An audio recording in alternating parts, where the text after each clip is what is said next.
a Honda Element that I traveled about 12,000 miles in over a 5-month period all across the country. And then my current house is a 54 square foot teardrop, sort of like tiny house on wheels. I went into my first house with no real construction experience. I just knew that, I got obsessed with the tiny house thing, spent about 2.5 years planning it, researching it, doing everything. Finally just pulled the trigger and threw my life savings into something I had no idea what I was doing.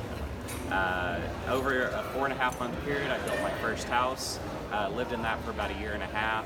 Currently trying to sell that house and then moved into this one. I've been traveling for like the last 8 months or so all over the country. It's been an amazing experience to just, live life. It's opened up so many opportunities, between being on HGTV, exhibiting, sharing my house. I think I've had like 18,000 people through my homes at this point, so. All right, so we'll open it up discussion to you guys now. You have any questions for the panel? Anything about DIYs? Any questions about tiny houses at all? And if you could repeat the question once you hear it for us? Thank you. Oh, come on. All you guys are out here, Tiny House Nation, and you got no questions for us. There we go, come on. What water system have you all figured out to be like the best as far as like efficient? I have a hand pump and like it's really practical at this point, especially in this growing up. Like it's recommended as far as like pumping and all that. In my house, I have a gravity-fed water catchment system. When it rains, the rain's caught by the house, and then it's kept in a tank that's placed high in the wall of the house. I don't use a pump action. It's strictly a gravity-fed tank. The only thing that I've found that I don't like about gravity-fed is that it has a tendency to clog more than a pump system would. I've had to clean it twice in the last 18 months. So I do have a separate hand pump, just probably like what you're talking about. It's chrome plastic. Right. I do have that type pump sink, and yes, it is flimsy. I don't know if they make a chrome one, but the only system I've had experience in is the hand pump and the gravity fed. Gravity fed works great, but like I said, you do have to clean it more than all.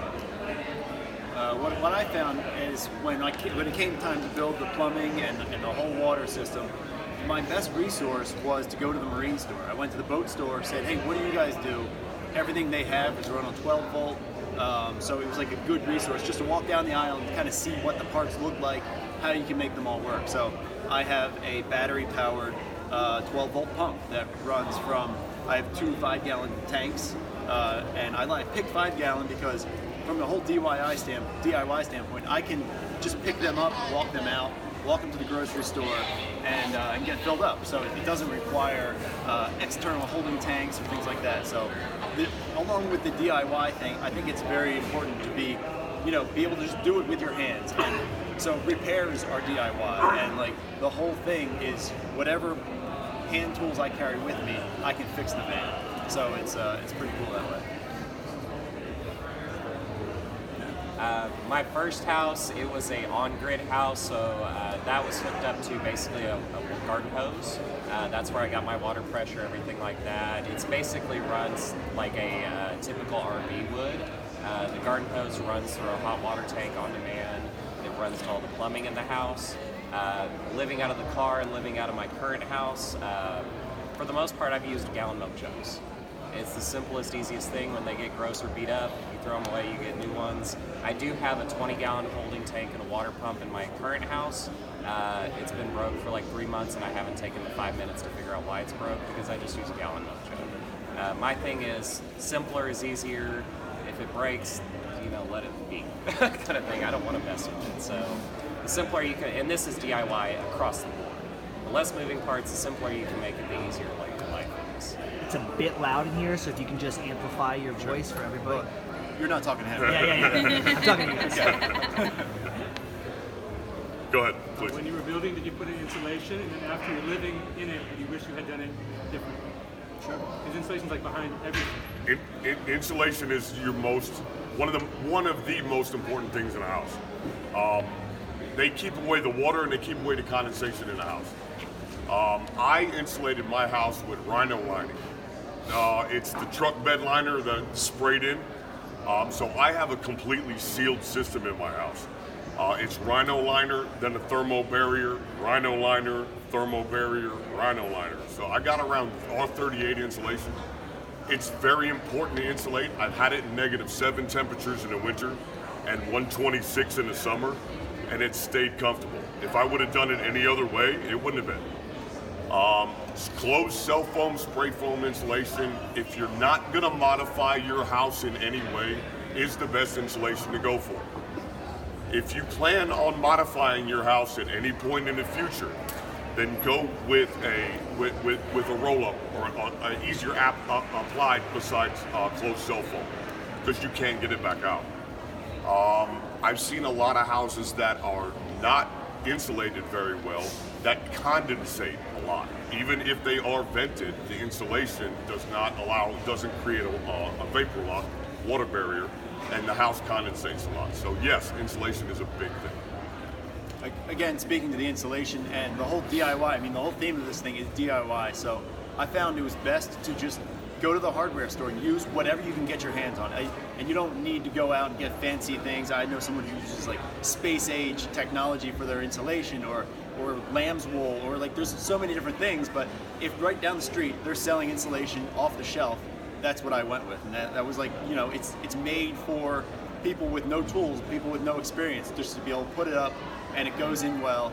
And then speaking to condensation, in a van, I kind of intentionally left some portions of the van exposed, like the big support column by the window, and there is some exposed metal, and to me that's like a little indicator letting me know if condensation is getting too high. You know, I always keep a vent open, but let's say some night I didn't open it enough, that thing will get a little damp in the morning, and it's just like, hey, next time open the vent more, keep the moisture out. So it's always a give and take kind of thing. So my house is slightly different. I'm Hillary. I'm event coordinator for TinyFest, and I have the DIY tiny house over there, Tiny Hell on Wheels. I built it myself, and I used 2x3s for my framing instead of 2x4s, and used a closed cell spray foam in between the walls for my insulation. That's a really high R value for insulation, as well as giving the walls an extra rigidity to hold them in place without any racking while you're driving down the road. I've gone over 15,000 miles in my house, not a van, you know, it's not made for travel, and my walls have held together very well. So not only is insulation good for keeping your house warm, but if you're planning on making an actual house and driving it down the road, this closed cell spray foam actually helps you give a little flex with still being very rigid. For my first house, I used what's called SIPS panels, structural insulated panels, and basically what that is it's a chunk of foam between two pieces of OSB. For a DIYer doing a tiny house, I highly recommend SIPS. Mine was a 32-foot long, 250 square foot house. We had 10 people who had never built a house before, got the shell up in 2 days. I was dried in 2.5 weeks, living in it in 4.5 months. They go up super quick, and the one big advantage of the SIPS panels is it's all foam. So my walls were R22 walls, R32 ceiling, whereas a typical house is about R14. The SIPS panels are great because you don't have any thermal bridging, anything like that. The one downside to it is, you know, you're not going to be changing it, similar to like the spray foam insulation or things like that. But yeah, insulate your house based on where you're going to be. So my current house has just 1-inch foam insulation, but I built it knowing that I don't want to be in really hot weather and I don't want to be in really cold weather. So that works for me because I knew I went into the house with the intent of traveling to good weather. So design it based on what you want, what you need. Yes, please. Do you have insulated flooring? I do not. Do you have insulated flooring? I don't have insulated flooring in mine. I have silicone strips.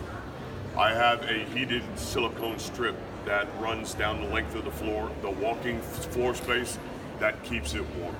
I just did a regular thermal barrier on the bottom, a weather barrier on the bottom, 1-inch ply on top of that, and then I put my flooring straight on top of that. So no insulation on the floor. Personally, I used a very thin, just one layer from Flectix on the floor. I would have liked to go on more, but on top of that I had 3/4 inch plywood, and it was starting to stack up a little higher than I'd like. But I can speak that insulating the floor is very important. In cold weather, you get a lot of cold coming up. Even in the hot weather, if you park on a hot parking lot, that heat comes up too. So something to definitely consider. I use a lot of insulation in my floor. I filled the entire trailer base with the 4 inches of spray foam, as well as the 2x4s on top of it with more spray foam. So it's a lot of spray foam, and I've never had a cold floor. And especially when your house is raised and you get breeze underneath it when it's been cold, it gets cold. I mean, it has, you know, in most houses, and so having that spray foam in that area really makes the floor much warmer, and I've never had cold feet. Both of my houses, I insulated the floor. Where you're going to lose most of your heat and cooling is through your ceiling and your floor. And again, especially because you're on a trailer, you've got drafting underneath. That's something that you want to insulate that if you can. Another thing, if you're in really cold climates and you're on a tiny house on wheels, skirt your trailer because that prevents air from getting underneath the trailer, which is going to cause that cold floor issue. Would you guys recommend doing heated flooring or just insulation? Would we recommend doing heated flooring? Yes, I would. Like I said, I didn't do any insulation on mine. I just did silicone strips. Now it does keep the floor heated at anything under 48 degrees. It starts warming the floor up. I have noticed that without the insulation on my flooring, in parking lots, especially blacktop asphalt parking lots, I do feel the heat coming through the floor. So that is one area I would change, or I would have automatically done that in the beginning of the build. I would say heated floors, stuff like that, it comes down to budget and what's important to you. If you want the nice bathroom with the tile that's heated, great, but you're going to spend more money on it. Mine's 2 inches of foam insulation. That works just as well too. So. It's also a good heating agent though, because the heat rises, so it sort of depends if it is in your budget. It's not a bad idea as your main heat source. Yeah. Anybody else? Yes, ma'am. I have a 3/4-ton Chevy van, and I live in Oakland, so one of my main concerns is like theft, break-in. Firstly, you measure if you're like urban living. I'm not sure what your situation is. What are some of the security measures that we use in our houses? I went a little overboard with mine because I have a tendency to leave my house out in the middle of the forest and then go travel to another spot. So I want to make sure my house is good while I'm gone. I have a 3-camera security system in mine, magnetic and electronic door locks. And I also have motion sense on the trailer. So if the trailer's touched while I'm not away from it, it comes up P2, the cameras will pop up on my phone. Do you have a system name for that? I don't remember. The system for the motion sense is actually named motion sense, trailer sense. What about the door? The what? Door? The door was a complete DIY build. I bought the magnetic locks separately, I bought the electronic locks separately, and I bought the plate separately, and it took me 2 weeks to put that one together. Yeah. How heavy is that door? A heavy door's around 375 pounds. It's a 20-inch door. It's about 375 pounds. So go through the back wall. Yeah, you might as well. You're better off sawing through the wall than really trying to go through the door. Yeah. So in my van, we do have a security system. It's actually Simply Safe. It's a home security system. And it has door sensors, glass break sensors. We have a video camera. And all this goes to our phone, and it goes to different alerts kind of go off all at the same time. But more importantly, I think it's just about parking in well-lit areas, maybe well-trafficked, and it's just it comes down to a gut feeling of like whether a spot is good or not. I kind of understand that a van or a home, it can become a target. So you need to be careful about kind of where you park, when you park, and just understand that you could be a target and kind of act accordingly. I'm always on the defensive rather than just like not thinking about it. So even right now, it's out in the lot, but it's locked, and I know it's okay right now. Question real quick before we go on. When it comes to the connectivity of that system, that you guys both talked about being able to see it on your phone, that's dependent on some sort of internet service. What are you using to be connected and to stay connected? With my camera system is a P2 system. It's a P2P, it's a person-to-person system that works within 1 mile of me not being connected, or it works within 1 mile of a Wi-Fi. So if I'm within a mile of a Wi-Fi or within a mile of a house, then I can see it automatically. If not, it has a remote sensor that sends it along to the police. So if I'm over a mile from my house or the house is not connected to Wi-Fi, then it automatically sends a message to police and lets the police know that the trailer's been moved or touched or whatever it is. And false alarms, are they an issue? I haven't had one yet. So I think it's 6 inches, so they have to actually pick up the trailer or load the trailer for the trailer to actually move. A wind shift or somebody coming up and actually touching it doesn't do anything. Cool. So I'm the opposite. My house is out there and it's been open all day and nobody's looking at it. My truck's never locked. I never lock my doors. So I'm the opposite. However, I've parked in parking lots a lot and I've never had an issue that I know of. But I don't know. I had like one of those electronic deadbolts with a passcode, and my doors just never lined up in the jam, so it's never worked. So Pure honesty. Whatever. I'm more in that camp as well. So one thing that people don't realize as a tiny houser, you can still get renter's insurance. So you can get renter's insurance to cover your laptop, your phone, your camera, all of your expensive goods that covers the interior of your house. They don't need to know that you live in a tiny house. They don't care that you live in a tiny house. It's about contents, not the house itself. So I have renter's insurance that covers my laptop and any valuables. For the most part, I don't have anything of value to anybody. I have my laptop and my phone, and that's about it. They're mostly on your person, and too. yeah, exactly. Most of the time that's on me. As far as security goes, so I camp a lot, and I'm out in the movies a lot. I ordered a boot off of Amazon that you would put on a car. So I've got that on there, and I've got the key bolts, the nut bolts for your tires, and then I've got a wall lock on my car, or on the trailer. So if someone wants to steal my house, they've done a lot of work. They can have it. They deserve it. It would take a lot of work. For the most part, if it looks secure, people aren't going to take the time to mess with it. If you leave your doors open and stuff like that, then that's when you have more of an issue. My house, it doesn't look super, super nice, like luxury tiny house home. So I haven't had an issue, and I've been in it for 8 months, and I go off for backpacking 2 or 3 days at a time and come back, and it's still there. So. Question on the insurance, for the renter's insurance, you have to have an address. So it's my parents' address. Okay, just wanted to point that out. Yeah. So you got to have an address to get that insurance. So you have to have some sort of physical address that you can get the renter's in policy for. Yeah. And if a relative I think is unavailable, I just use the actual physical address for my P.O. box. But how'd you get a P.O. box without a permanent address? Was that? I said, were you able to get a P.O. box without a permanent address? I use my school address. Okay, yeah. I had to use Walmart. I just got one today, and they actually put their own address as my permanent. That's your permanent address? I put Walmart down the street. When I did mine. Speaking on traveling and permanent address and stuff like that, Texas, I think it's South Dakota, are the 2 states that you can have a permanent legal address that can go on your driver's license and everything through a mailing service. So I have a friend who lives in Texas. He lives in a van. He pays this company, it's in Livingston, Texas, like $200 a year, and he has a legal permanent address there.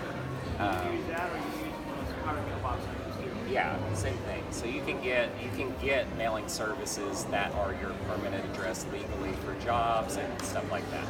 So. Yeah.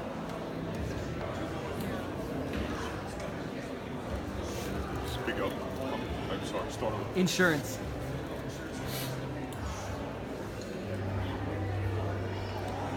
We should also Do we talk know of about any insurance delivery companies and that shipping will and insure how you get our packages. vehicle while we're living in it?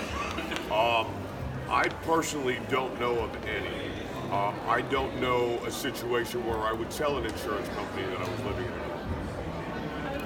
I live in insurance company says you won't insure it. You have to say you're using it for fun. Okay. You're not living in it full time. Yeah, you're not living in it full time. And in essence, we're not. I mean, it's still our vehicle, but and we live in it. It's only one van lifer. I guess you would be the best one to answer that question. So insurance, and actually taking it back to the DIY thing, which is maybe why those couple is leaving. But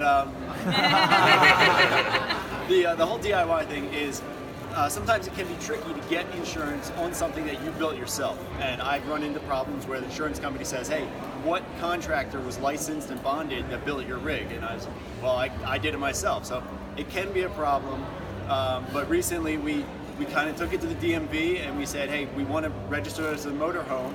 And they said, okay, that's fine as long as you have these three things: the running water, the toilet, and the cooking facilities. So, I mean, every state is different. Sometimes you'll have problems, sometimes you won't. But I think honesty, like being upfront, telling them what you have, what you're looking for, seems to be the best way to go. But you know, there's insurance experts out there, and I'm not one of them. So, what's the cost on something like that? They haven't called us back yet. So, not a good sign. Yeah, right. In my experience, if you find a company that says they will insure a DIY tiny house, be very, very, very, very cautious. I almost got insurance on one of my first tiny house, and was ready to sign the paperwork, and they sent me a stack of documents about that thick with 8-point font, and I was reading through it, and it said there are exclusions of coverage. The policy was $800 every 6 months. They did not cover fire, theft, water damage, wind, vandalism, or physical damage. I called them and I asked them. So I'm looking through this and I'm reading through this, and it says you do not cover physical damage, you don't cover vandalism, you don't cover theft. What do you cover? Well, I'm going to have to send you to the manager. Talk to the manager. Well, what do you cover? Well, I don't know. And I'm like, we're done. No. So if you do find a company that says they will insure a DIY tiny house, read through every freaking word of that paper, because I'm sure that company, people are like, I'm insured. But nope, your contract says you got hit by a tornado and we don't cover tornadoes. So, I don't have like insurance for my vehicle to live in it, but I have mobile home insurance on my tiny house. I think it'll work. How much does it cost? It's $600 a year.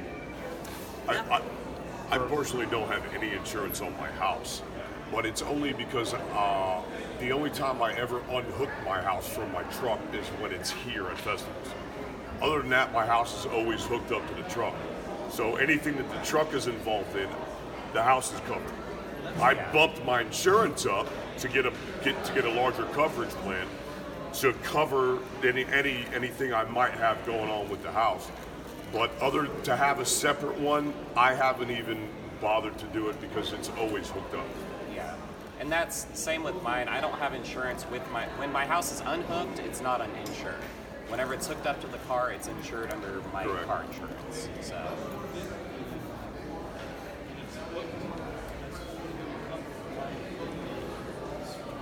Hooked, it's full coverage. Hooked, it's full coverage. Hooked, I get full coverage through Allstate. Yes, sir. Yeah. I have about 3 extra set of car keys, and each time I've gotten locked out, which was twice, I haven't had access to these keys. They were like inside the van. So where do you all keep an extra set of keys? I'm not going to tell you that.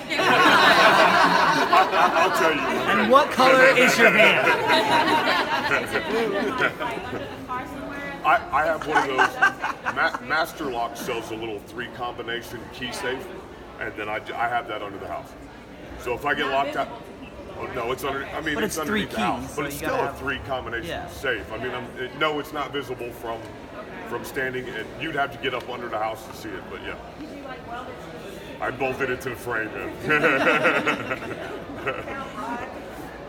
I do something similar. So when I was traveling out of my car, I locked my keys in my car, and it was in the middle of nowhere, and so I ended up sleeping in the bushes for a night because I couldn't get a locksmith out until the next day. So I have a cargo box, so like basically I have a key to the cargo box underneath the car that goes into the cargo box, and in the cargo box I have a lock box that has the key to my car. So again, if somebody wants to get into it, best of luck to them. But You guys are all prepared, man. once you sleep in the bushes outside of Flagstaff and it's 40 degrees, you learn. I just never lock my truck. Just do that. Yes, sir, please. It seems like you guys did a lot of planning. Was there anything like going through your process of building it that you were like, if I only knew that one thing, it would have saved me like so much more time? Literally my entire build. You'll screw up so much the entire time, and the best and the worst part about doing tiny houses is you get really good at something the last 30 minutes you're doing it, and then you'll never do that again. So, you're like, this last 4 pieces of flooring I got perfect, and now I'm done. And I would say it might look like we do a lot of planning coming in. For the most part, my drawing was really just kind of spatial, and I was like, the bench may be this big by this big, but until you actually get down into it and you say, well, the toilet needs to fit in here, so I need 6 inches on this side, 8 inches on this side. It really just becomes, it's a design build process, really, where you can create these drawings, but they're going to change, and so I think I look at it more as like an artistic endeavor, where you're going to see this problem and you're going to solve it as you're building it, and then that may bring out more problems, but it's planning. I wouldn't over plan anything, just kind of have your general layout and just jump right in.